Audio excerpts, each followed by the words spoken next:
So, we're going to talk very quickly about how you decide whether a research article that you find in the catalog and the database, how you decide if that's the right thing for you. Do you have to read every single word of it and really try to understand it and incorporate it into your worldviews? No, no, of course not. So, let's talk a little bit about how you would find the best material in your article.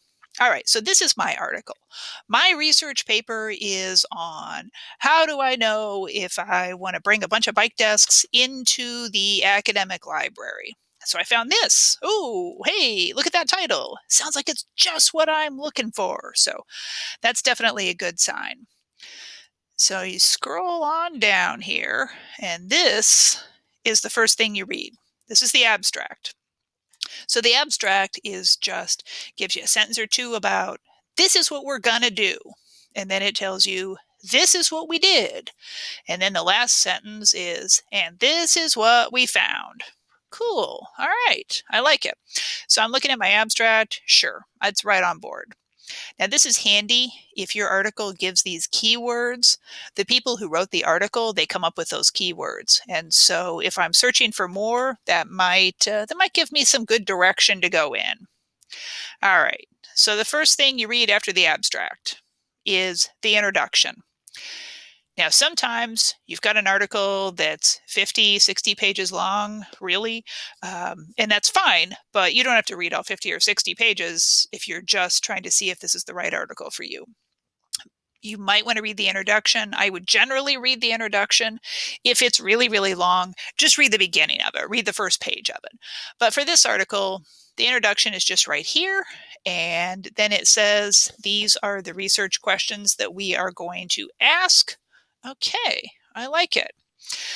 So now it says literature review is our next section. Skip that. We're not reading that right now. It's going to be good. It's going to have good stuff, but we don't need it yet. So we're scrolling. Okay, we're at the end. You can tell you're at the end because the bibliography and the references happened. So go back up to the conclusion. So abstract, introduction, conclusion. Why would you do this? Well, we want to get an idea. Is this the right article for us? Okay. Well, it looks like it's going to cover things that work for us. Okay. Now you go to the conclusion and you see what they found.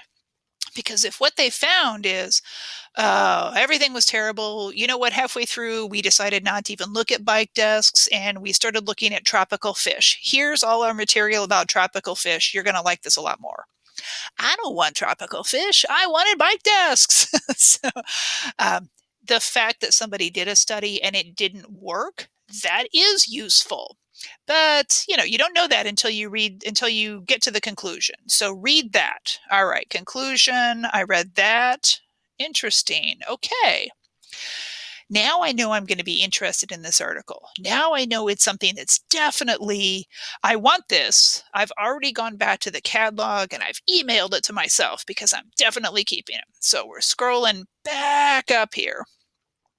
And so next, you're probably going to want to read maybe the literature review, because the literature review is going to give you a background of, okay, why is this important? What is going to be interesting? What happened before this paper? That'll give you also a bunch of other material that you'll be able to look up and you'll be able to use. So here we go. Lots of other people have talked about this. Interesting. So it happens that in the study that they did, it's just a case study that happened at just Texas A&M. But I mean, that's obviously a huge place. So I might want to get a little bit more information about how this specific project happened. That will give me a better perspective on what the results should look like. Are these good results? Are there problems? All right, so the methodology in any kind of research paper, social science, hard science, whatever, you want a methodology section because you want to know how did they do this? Something happened to cause these people to write an article, and the methodology, that's what happened. So if you read through this and it just makes no sense at all, it could be that maybe you don't fully understand it, but it could be that the authors did not do a good job. So read through that until you feel really confident with it, or until you're really sure that they did such a terrible job that it's not worth reading. Hopefully that part doesn't happen. All right, so we've read the abstract, the introduction, the conclusion, the literature review, the methodology, and now the results. Because this is the good stuff. This is where we find out, okay, this is all the data we found. This is all the numbers, the charts. Charts. Anytime you see charts, that's just great because that's the author telling you, hey, right over here, hello, right here, this is the important stuff. This is where the things that we think are super cool, super neat, super important. That's where we're stashing them. We're putting them into a chart. We're putting them into a table, into a graph, and then wrap it up with the discussion. The discussion is kind of the heart of the paper. So you've got all your really important data that came up in your results section. Now, the discussion is where the authors are just going to like kick back. Just picture for this. You guys are both, you're sitting in really comfy chairs, you're drinking some nice warm tea or whatever, and you are talking about what happened in this study. What happened in this paper? What did you find? How did it go? That's the discussion. So it really is just the authors. They're sitting down and they're having a discussion with you. If your authors say this, so nice. Because you always want to be thinking, all right, well, you did a survey and you got back 205 results. That sounds like a big number, but I know that your campus had 2 million people, and so only 200 were in your study. That I see that as a problem.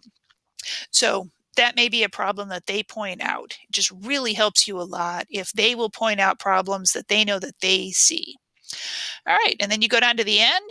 You've got your references section, your bibliography, and anything that else that's going to look interesting to you, that's going to be useful in helping you decide whether or not you want to really incorporate this material into your article, into your paper, into your final project.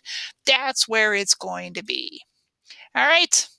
Well, I hope you feel really confident now that when you pull things out of our catalog, it might look a little intimidating at first, but they're all structured just that way. You don't need to read every word of it right away. You just need to be able to make some good decisions. But if you're not sure, if you think maybe, you want to, is this the right article for you? Is this what you need? Send us an email, library@sctcc.edu, and we can set up an individual time.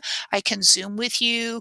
If you maybe want to get a couple of friends together too, and we could all like Zoom together and walk through the catalog and look at some articles. That way you know that you're finding the best material and you feel really confident with everything. All right. I'm looking forward to talking with you soon. Thanks. Bye-bye.